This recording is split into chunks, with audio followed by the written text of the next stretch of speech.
नमस्कार साथियों, मैं अमन पिलानिया, आपका आपके अपने YouTube चैनल पर स्वागत है। तो साथियों, हम फिलहाल खटखट टोल पर हैं। तो यहाँ पर जो खटखट टोल की कमेटी है तो हमारे साथ है, तो उनसे जानते हैं जो खटखट टोल का प्रोग्राम किस तरह यहाँ पर चलाते हैं, किस तरह यहाँ से लोग गांव में से यहाँ पर खटखट टोल को बुलाते हैं, क्या सुविधा उनके लिए खाने पीने के लिए। तो उनसे बात करते हैं। हमारे साथ है वीरेंद्र संधू जी, उनसे बात करते हैं। नमस्कार जी। नमस्कार भाई।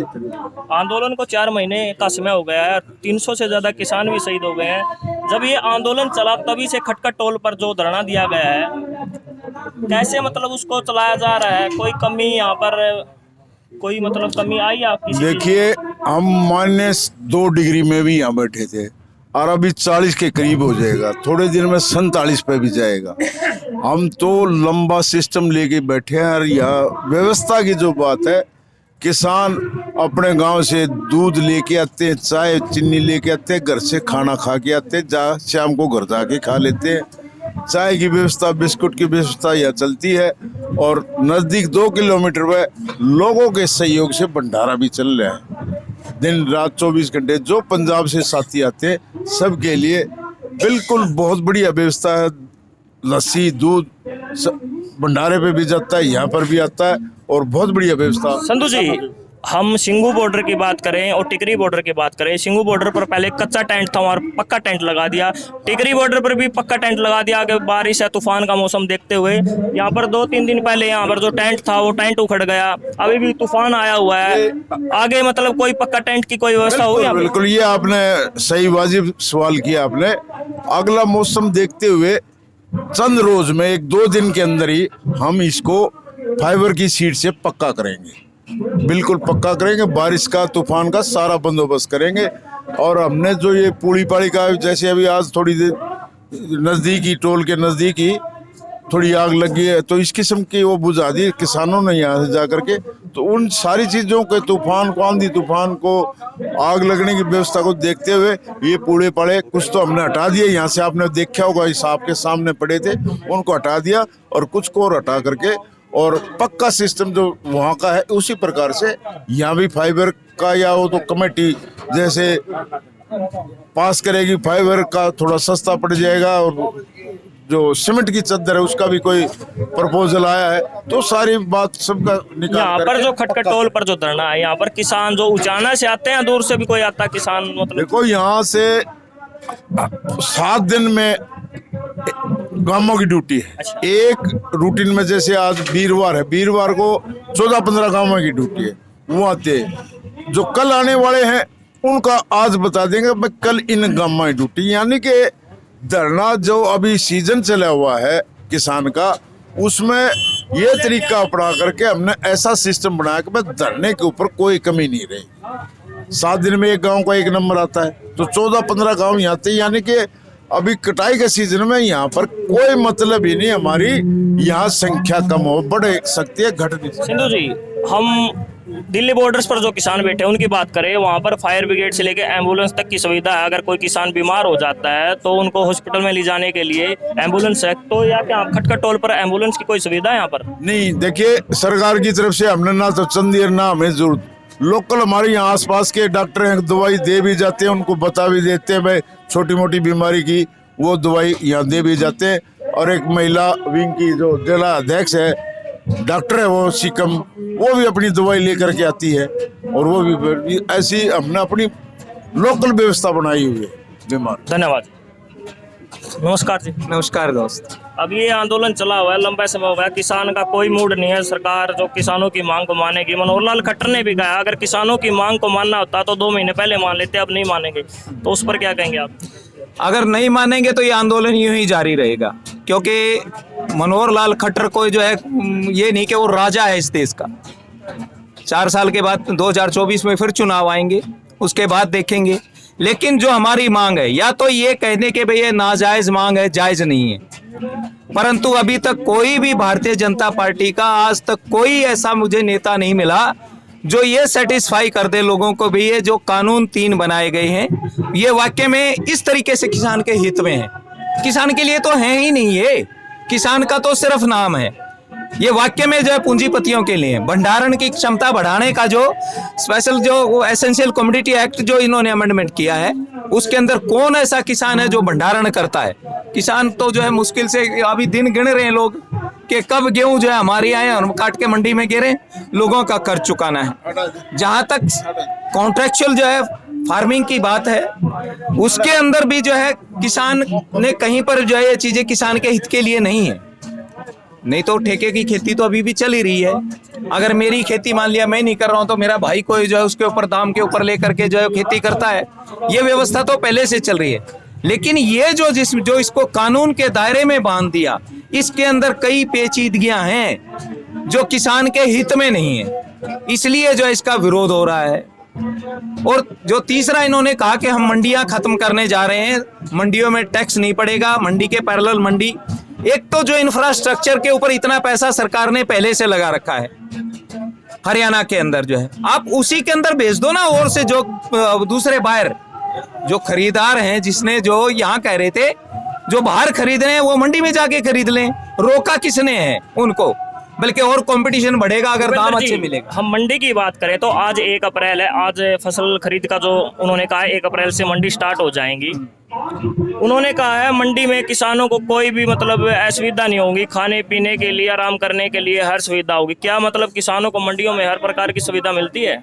अभी तक तो क्यों नहीं हुई? वहां तो पीने का पानी भी नहीं होता कई दफे। अब रात रात भर जो है लोग जो है शायद 2-2, 3-3 दिन में जो है उनके गेहूं तुलाई होती है, बिकते हैं, तो उसको मंडी में रात गुजारनी पड़ती है या आड़ती के भरोसे जो है वो छोड़ना पड़ता है सारा कुछ।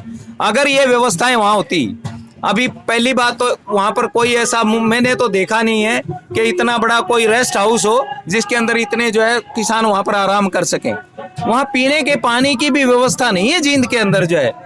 तो ये कैसे कह रहे हैं कि हमने सारी सुविधाओं को जो है वहां पर शुरू कर दिया, खाने पीने की सारी व्यवस्थाएं कर दी? दुष्यंत चौटाला और मनोहर लाल खट्टर जो मुख्यमंत्री हरियाणा के, उन्होंने 2 दिन पहले मीटिंग लिया। वो कह रहे हैं कि फसल एमएसपी पर खरीद होगी और अकाउंट में 2 दिन में पैसा आ जाएंगे। ये जो है देखो, एमएसपी पे तो खरीद होगी, चलो मान लिया। अभी तक इन्होंने एक चीज और की हुई है कि जी आप रजिस्ट्रेशन करवाओ। एक आदमी, ये आप कैसे कह सकते हो कि 1 एकड़ में फसल जो है कितनी होगी, उसकी लिमिट क्या होगी? हो सकता है किसी को 40 मन हो जाए, हो सकता है 70 मन भी हो जाए। अब इन्होंने क्या कर दिया, एवरेज बना दिया कि जी हम जो आपकी एमएसपी पे जो खरीद होगी, आपने रजिस्ट्रेशन कर रखा है, आपने 10 एकड़ आपने गेहूं बीज रखी है, 10 जो है एकड़ में अगर 20 क्विंटल के हिसाब से एवरेज लगा करके आपकी 200 क्विंटल वो होगी, हम उतनी ही खरीदेंगे। अगर उसके पास 225 क्विंटल गेहूं हो जाती है तो 25 क्विंटल जो है वो एमएसपी पे नहीं खरीदी जाएगी। ये कौन से रूल हैं? अभी तक ये समझ से बाहर है हमारे जो है, क्योंकि गेहूं जो ये कोई प्रोडक्ट या फैक्ट्री नहीं है कि हमने रॉ मटेरियल इतना डाला है उसके बाद प्रोडक्ट हमारा तैयार होकर के इतना आएगा। ये तो फसल है, परमात्मा के ऊपर निर्भर। भूपेंद्र जी, जो आंदोलन 4 महीने हो गए हैं और हिंदुस्तान का सबसे बड़ा आंदोलन किसान आंदोलन है। अभी भी जो गठबंधन की सरकार है हरियाणा में, वो कह रही है कि जो किसानों को गुमराह करने का काम कांग्रेस काम कर रही है, कि किसानों को पता नहीं है बातों का। मुझे ये चीज समझ में नहीं आ रही। एक तरफ तो कांग्रेस पार्टी ये कह रही है कि जो है कांग्रेस मुक्त भारत हो चुका है, कि यहाँ कांग्रेस का कोई वजूद ही नहीं रहा देश में, ये इन्हीं के नेता बोलते हैं। फिर वो इतने सक्षम कैसे हो गए कि इतने जो है किसानों को वो बरगला लेंगे, बहका लेंगे और अपने पक्ष में कर लेंगे? फिर तो जहाँ यहाँ पर सरकार कांग्रेस की बननी चाहिए थी हर जगह। ये जो है सिर्फ एक मुद्दे से भटकाने के लिए और लोगों को भ्रमित करने के लिए, जो किसानी से नहीं जुड़े हुए लोग उनको गुमराह करने के लिए इस तरीके की स्टेटमेंट दी जाती है। धन्यवाद। धन्यवाद। तो हमारे साथ अब हमारे साथ सतबीर जी हैं, खेड़ा खाप के प्रधान हैं सतबीर जी, तो उनसे जानते हैं। नमस्कार जी। नमस्कार भाई, नमस्कार। अभी आंदोलन इतना लंबा हो गया समय चलते हुए, और हरियाणा सरकार में बहुत ज़्यादा आंदोलन भी हुए हैं। अभी सरकार नया कानून लेके आई है, आंदोलन के दौरान अगर कोई संपत्ति का नुकसान होगा, उस आंदोलन में जो शामिल होगा उसकी ज़मीन या कोई संपत्ति को अटैच या कुड़क कर लिया जाएगा, तो उस पर क्या कहेंगे आप?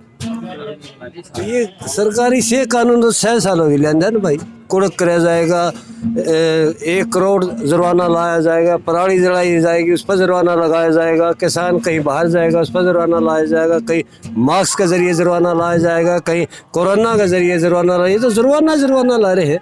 6 साल हो गया हमने इनके जुर्माने उठते हैं। इन्हें काम की बात तो एक नहीं बताई, आप काम की बात पूछो ना उनसे भी पूछो ना, काम के क्या है जो जुर्माने। कानून आया है, इससे आंदोलन पे कोई असर होगा? ये तो हो गया नहीं, कोई आंदोलन पे कोई नहीं, आंदोलन पर असर नहीं होगा, महाने नहीं होगा भाई, आंदोलन पर कोई असर नहीं होगा। ये कोरोना ले रहे हैं, मास्क के चलान काट रहे हैं, ये बंगाल में क्या, बंगाल की हवा दूसरी है, वहाँ कोरोना नहीं हो सकता, यहाँ रैलियाँ करते हैं, ये जहाँ इलेक्शन वहाँ कोरोना नहीं हो सकता। क्या किसान रोडों में बैठे इनके कोरोना, ये पहचानता है भाई ये भाजपा का हरी किसान है, किसान के तो कोरोना हो जाए, अगर भाजपा के नहीं कोरोना होगा, कौन से कानून ले रही है, हमारा तो समझ में नहीं आ रहे। ये इतना बड़ा आंदोलन, इसका असर नहीं हो रहा, हमारा 300-325 जवान हमने खो दिए। ये कहते हैं मुट्ठी भर है, इनका कोई मीडिया वाला भाई कोई बड़ा चैनल दिखाता है, कल ये पूरे रह गए, हमारे हरियाणा ही पूछो, इसमें अम्बाड़ा में रहेगा, सिरसा में रहेगा, मीडिया ने कुछ नहीं दिखाए, तो जो हम छोटे मीडिया बोलो इन्हें दिखाया मोबाइल होगी तो। धन्यवाद। आजाद पलवा जी, अभी कुछ दिन पहले कह रहे थे कि यहाँ पर विरोध नहीं होता कुछ नेताओं का। कल अभय सिंह चौटाला भी यहाँ पर विधानसभा का दौरा कर रहे थे, उचाना विधानसभा का, तो वहाँ पर कुछ लोगों ने काले झंडे दिखा दिए, तो उस पर क्या कहेंगे आप? तो वो कुछ ओछी मानसिकता के लोग हैं और किसानों को इस आड़ में बदनाम करना चाहते हैं, जबकि उनकी अपनी पर्सनल लड़ाई है, ये परिवार की लड़ाई है। तो इसमें किसानों का तो कहीं रोल था ही नहीं, ना को काले झंडे दिखाने वाले किसान थे, लेकिन एक पार्टी विशेष के लोग थे, उन्होंने काले झंडे दिखाए हैं। जबकि अभय चौटाला भी तो इस्तीफा दे के आया लोगों के बीच में, तो दुष्यंत ने भी इस्तीफा दे के आना चाहिए, सरकार से समर्थन वापस लेके आना चाहिए। लेकिन ये इनकी अपनी पर्सनल लड़ाई है, इससे किसानों का। अभय सिंह ने पूछा भाई मेरा क्यों विरोध कर रहे हो, तो उन्होंने कहा कि गांव में किसी भी राजनीतिक दल के नेता को घुसने नहीं दिया जाएगा। तो उन्होंने, अभय सिंह ने कहा अगर मैं गांव में जाऊंगा, मेरा गांव में विरोध होगा तो मैं गांव से चला जाऊंगा। वो कह रहे हैं कि आप भाईचारा खराब कर ले हो, इसलिए आपका विरोध हो रहा है। नहीं, कोई ऐसी बात नहीं थी, लेकिन जैसे मैंने किया नहीं भाई, ओछी मानसिकता के लोग, दुष्यंत चौटाला का ये कहते नहीं भाई ओछी हांडी में घड़ा गल गया, इसको भाई दुष्यंत को ज्ञान नहीं है। ये मतलब कोई किसान नेता है, कोई मतलब खटखट टोल की जो कमेटी है उसका कोई समर्थन नहीं है? नहीं, कोई समर्थन नहीं है ऐसा। खटखट टोल की कमेटी का और किसान संयुक्त मोर्चा का भी कोई ऐसा फैसला नहीं है विपक्ष के लोगों को के काले झंडे दिखाएंगे। ये तो एक पार्टी विशेष के लोग थे और उनकी अपनी पर्सनल लड़ाई है, परिवार की लड़ाई है उनकी, तो वो अपने वजूद को बचाने के लिए दोनों का वजूद खिसक चुका है। ये बांगर की धरती है, जींद की धरती है। अब जींद के लोग, बांगर के लोग इन लोगों के बातों में नहीं आएंगे। धन्यवाद।